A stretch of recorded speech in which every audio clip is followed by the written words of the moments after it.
Hello, Scorpio, Scorpio, Scorpio. Happy 2018. This is your full year tarot and astrology reading. I hope you guys enjoy.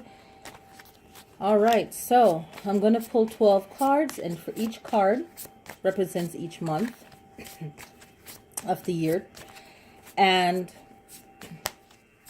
then I will do the astrology reading, and I'll just pick up each card just so you can see what you've written down for that month. And you know, you can just leave spaces in between each month. That way, when it lines up with a particular month, you can just jot down information there, you know, or redo your notes after. But it's always good to have a scratch pad and then rewrite it all and just see how it matches up with your life. And then, you know, for fun, leave comments as the year goes by and see how things line up.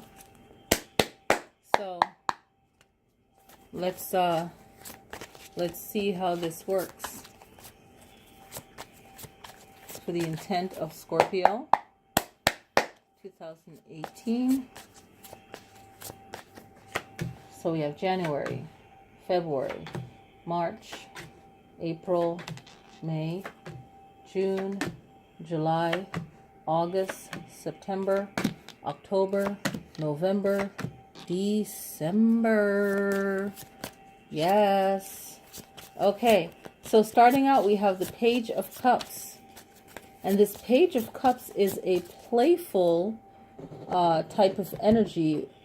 And when you think about like love and emotions and so on, this card is very playful when it comes to that love energy. Okay, so and then control it so that it's not like a childish playing around, but more of a sweet essence of like a love message, right? So what I'm feeling for this is a lot of love, creativity, new beginnings, yes. So there could be like a new love, a new passion, okay, coming in for you for January.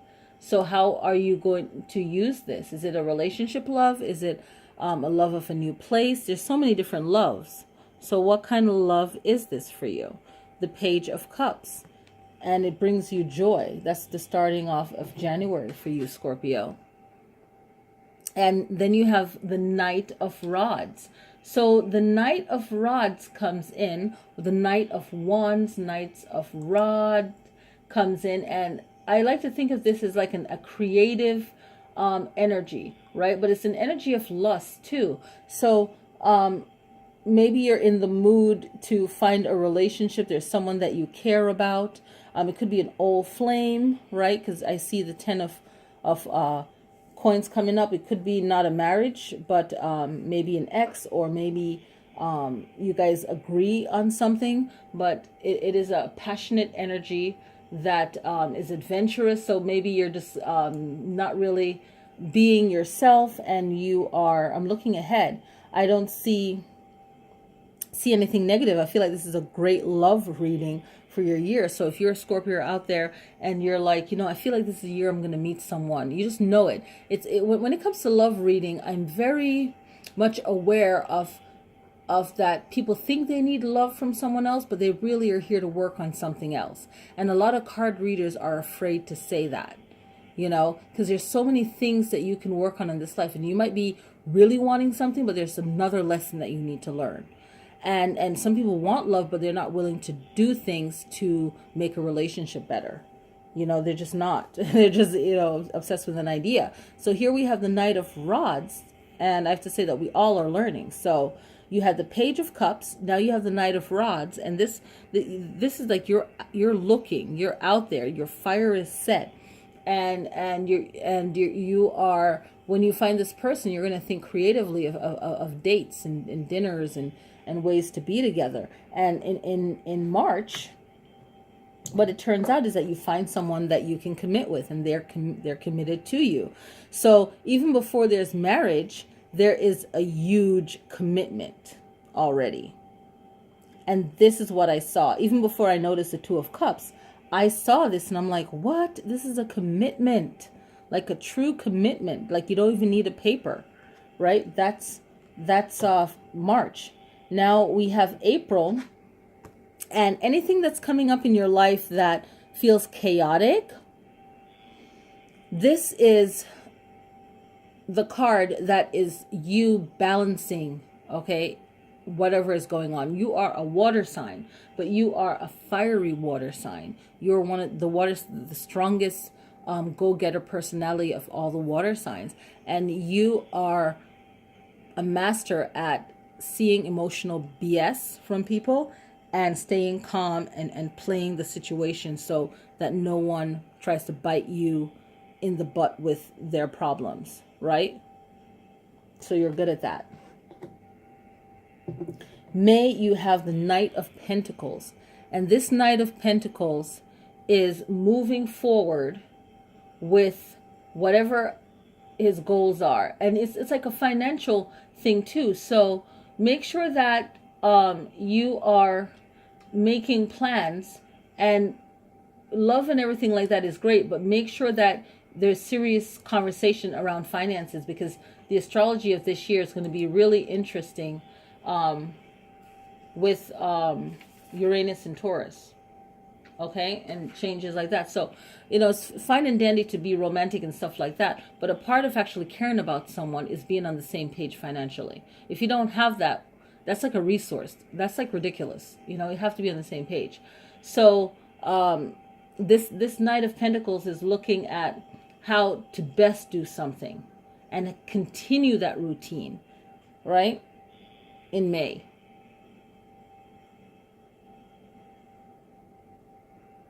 So this is going to require you not to be, this is like the opposite of being lazy. This Knight is all about balancing everything. So it's earth, right?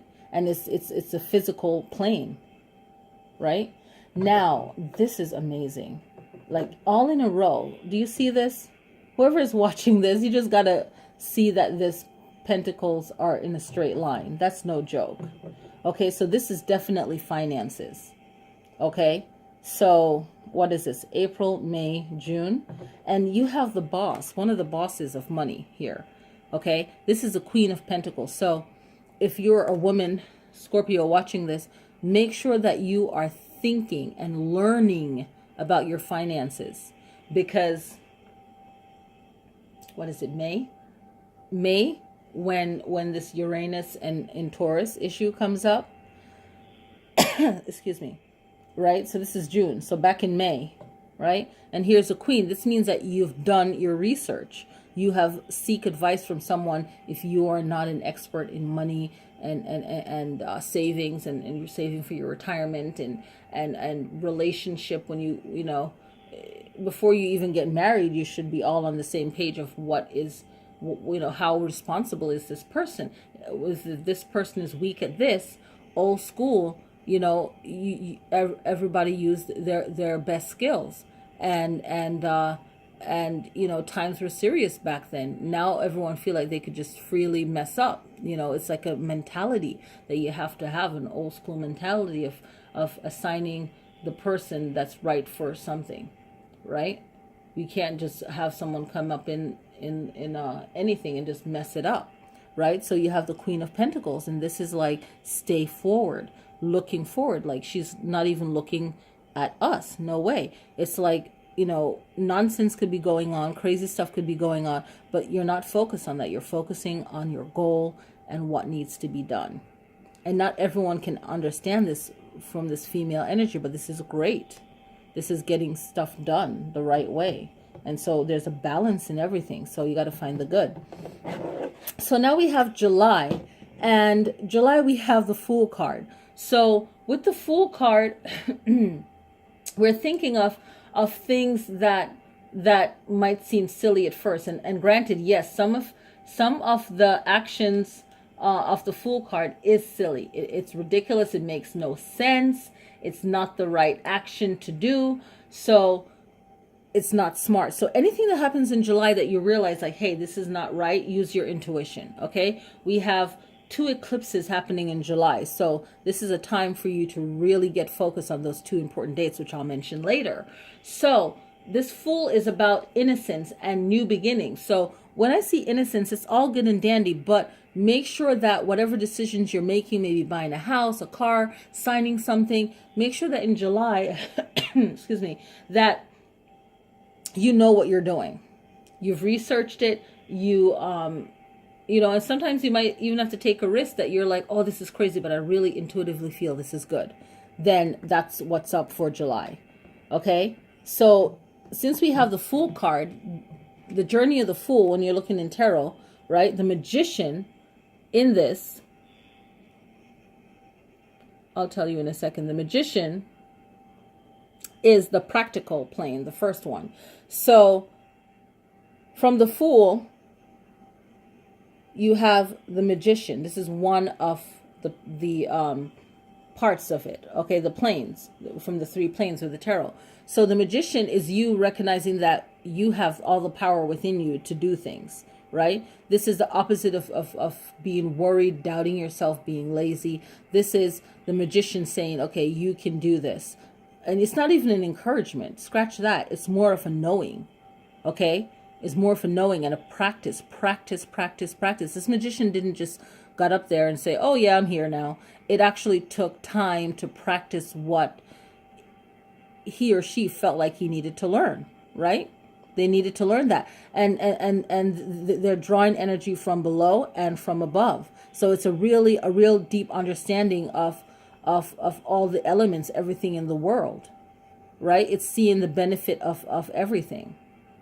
And it's also a time for you to protect yourself. You see, like it looks like these are castle walls around them. So, whatever. It doesn't even have to be a castle wall. It could just be a circle of protection. And it's your mind in that infinity that always reminding yourself of how powerful you are. And when you get sad and down, you have to program your mind to where you remember that, hey, I'm powerful. I can get out of this. And wherever you need to take your mind to go for that. Okay, so that is your August. Now you have the 2 of Cups, marriage, commitment. You already had it in March, right? In March, for anyone that found a relation in the beginning of the year, you already made big commitments already. It doesn't seem like it's going to blow up in your face, right? Too much. So 2 things could be, and you really have to judge for yourself. If you start out this relationship, you end up getting married, and you saw the 2 of Cups here, like you saw something negative in that person, and you are the one balancing it out. That's one way of looking into it. I'll come back to that. But you have to really use your intuition, because just because a card reading is good for one Scorpio doesn't mean it's good for someone else. Okay? So this is 2 of Cups, meaning marriage, meaning a deeper signed commitment. Like this is like you actually did a ritual, did something. A wedding is a ritual. Signing a paper. You did something to stabilize it. So this is your September. Okay? A September shows a deep commitment. Okay? And who is that commitment to? Your partner. It could be a commitment more to your work. It could be, hey, you could have just married yourself and say, hey, I need to hold in all this energy for myself. But for me, I feel like this is for the reading. I feel like this is a marriage, a commitment. And then now you have the Lovers cards. There's 2 ways of viewing this, as this is a reading for all Scorpios. Excuse me. The Lovers card could be, hey, this person could have cheated on you and find a lover, or you're actually even more connected to each other, where you are more sexually attracted to each other, even more than before, and you guys are just doing new things in your relationship to make it better. So it can have a positive look at it as well, finding out more new things about your partner, and just being in complete lust and love. So usually this one is like not like a usual commitment. It's just like a fling or whatever, right? But in a positive note, this could just be more sexual attraction. Okay? Or maybe you find someone, you're like, oh, commitment might not be good for me, but hopefully not in the positive note, right? Okay. November, that's October, the Lovers. And the Lovers is, I know someone's going to leave a comment. The Lovers is on the practical plane. Okay, so that practical level and experience. So it's doing practical things, right? The Seven of Staves is coming through now, where you have to pretty much defend yourself. Okay, so you're going to feel like you're in a situation of defending yourself. If this is like some kind of chaotic drama of relationship, of course, this is like no good, right? So with this Seven of Staves or Seven of Wands here, it's like a competition type of energy, right? And a challenge, right? So it's like, okay, who can last longer? So if there's more arguments coming up, and how do you work through it? There's no perfect anything. So how do you work through it? Are you going to find a good way of getting through this disagreement? Some kind of challenges, okay? And every relationship will face something of that, and maybe you have to probably give up something that you don't want to, or maybe you have to find a way of balancing out things. How can you balance things out? And how are you willing to grow and change with things moving forward, right? That's November. Oops. Now December has the Six of Cups.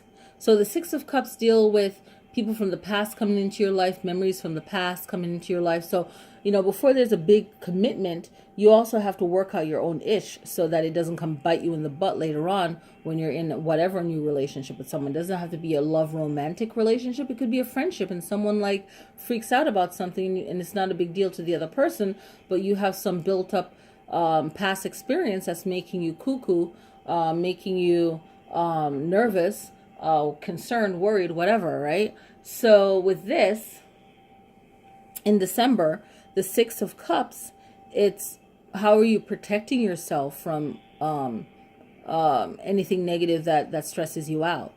Are you facing it? Anything from the past that has to do with past experiences, maybe on a positive note, to make things more lighthearted. Both of you decide to do something fun. Maybe you incorporate game night, or game day, where you're doing something fun. There's a child in every one of us. So, we're adults, but then what's your fun? Maybe that person does something fun on their own. They do it together. Find something that uplifts the home, but usually this means reunion. So you could be meeting up with family members, going to visit family, go and visit that person's family for the first time. So this could be a fun experience. If not, sorry. And just having memories. Maybe you're sharing stories more of when you were kids, and different experiences. Maybe you find out that you both went to the same town fair, or you went to the same whatever the same year. You all went to Disney or something, so you found out something about each other, that you were in the same place at the same time, so this is like sharing with each other. Okay, so the astrology. So January 31st is a lunar eclipse in Leo. Okay, and for January you have the Page of Cups. So how can you use this lunar eclipse to better yourself? February 15th, solar eclipse in Aquarius. Again, using this time, how does it apply with your Knight of Rods, and how can you use that? And because it's February 15th, what happened in January after the 31st, the lunar eclipse in Leo, and then here comes the 15th of February with a solar eclipse in Aquarius. And make sure you use that Aquarius time, because Aquarius is going to come back up again in July. So May 16th is Uranus. Okay, so you have Knight of Pentacles. So May 16th, Uranus is in Taurus. What you're going to notice is that what doesn't work anymore, you can change it so that it does work. Look at your finances and make sure that that is okay, and make changes for the better where that's concerned. With Uranus, Uranus rules Aquarius, so look out for those Aquarius moons and how you can use it to benefit you. Okay. This Uranus energy is going to bring in thoughts of individuality, originality, and appreciating that. However, that Taurus energy is going to ground all of that and make it more practical, if you will. Okay. June 26th to August 27th is Mars retrograde. So I'm just going to hold up the June card, but it's going from June 26th to August 27th. Mars in retrograde will make you feel like you're not as powerful as you are, make you overthink yourself, make you too judgmental about things. Make sure that you're not, with the Queen of Pentacles, make sure you stay focused on your goal and you keep your willpower up and you don't overthink things because you're worrying and you're letting other people bother you. You need to build up your wall of protection mentally, physically, okay? And Aries and Scorpios will be affected mostly by this Mars retrograde. So with the Mars, whenever anything is in retrograde, you need to just learn lessons within that and not view it as something negative. July 12th is a solar eclipse in Cancer. So the Fool card. So these two eclipses, you're going to use them to empower yourself throughout the rest of the next year. I mean, empower yourself for the rest of the year 2016. July 12th, solar eclipse in Cancer. How can you use that to benefit you? That's the question you need to ask yourself with the experiences that you've racked up so far. July 27th, lunar eclipse in Aquarius. Right? So in July, you have a solar eclipse and then a lunar eclipse. How can you use Aquarius lunar eclipse on the 27th of July to better yourself? August, you have the Magician card. August the 11th is a solar eclipse in Leo. No joke. Okay, how can you use that to benefit you? Now, Libras and Taurus will feel the effects of Venus retrograde, which takes place October 5th through November 17th. Always check where you live in the world to see how this lines up with you. Okay, so with Venus, anything to do with love is going to be affected with that Venus retrograde. So make sure that, you know, our words are so important. If you're having a love and a marriage coming up, make sure that you're using your words, your action wisely, so you don't create any kind of imprint of negativity.